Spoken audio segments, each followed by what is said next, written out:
Selon les responsables du district autonome d'Abidjan, 60% de la pollution de la ville d'Abidjan provient des automobiles. La situation interpelle le journal ActuRoute qui a décidé d'ouvrir le débat à travers son club mobilité. Autour du thème « Quelle mobilité en Côte d'Ivoire après la COP21 », élus, acteurs du secteur des transports et spécialistes de l'environnement ont apporté des éléments de réponse à la question de savoir quel type de transport, route et énergie faut-il privilégier afin de réduire les pollutions de nos villes en Côte d'Ivoire.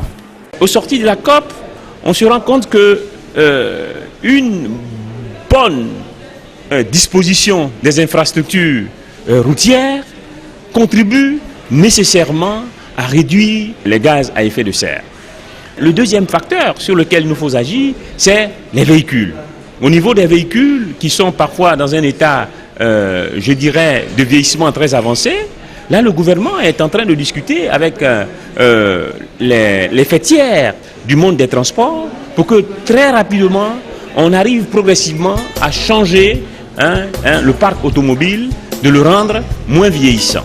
Notons que le sujet sur le type de mobilité adapté pour réduire la pollution dans la ville d'Abidjan fait suite à la conférence des Nations Unies sur le changement climatique COP21 tenue à Paris du 30 novembre au 11 décembre 2015. Un accord dit contraignant a été trouvé par les 195 États présents.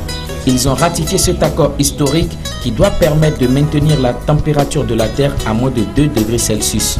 Pour le responsable du journal ActuRoute, la réflexion sur la contribution du secteur des transports est d'actualité. À première vue, on peut penser que c'est une question de véhicules ou de camions ou une question de route, j'allais dire physique. Mais vous voyez que quand on pose chaque fois une problématique, c'est plusieurs questions à la fois. Ça veut dire que la route, autour de la route, se retrouve beaucoup de sujets, beaucoup de questions, parce que la route, en définitive, c'est la vie. Il faut avoir un comportement éco-citoyen. Un comportement éco-citoyen, c'est ne plus uriner sur la route pendant qu'on est en train de voyager. C'est utiliser des moyens de transport multimodal, le covoiturage. Vous allez à un séminaire, de façon responsable, vous utilisez un car plutôt que d'utiliser 15 ou 20 voitures. C'est tout ça, aujourd'hui, qu'on attend des différentes personnes. En vérité, quand vous allez à l'investiture d'un chef d'État, les chefs d'État montent dans des bus. Parce que si on veut voir tous les cortèges des chefs d'État à l'investiture, en chose. Donc aujourd'hui, en vérité, il faut inviter la population à avoir un comportement, à avoir des réflexes éco-citoyens. Cette conférence organisée par le Club Mobilité est la 5e du genre.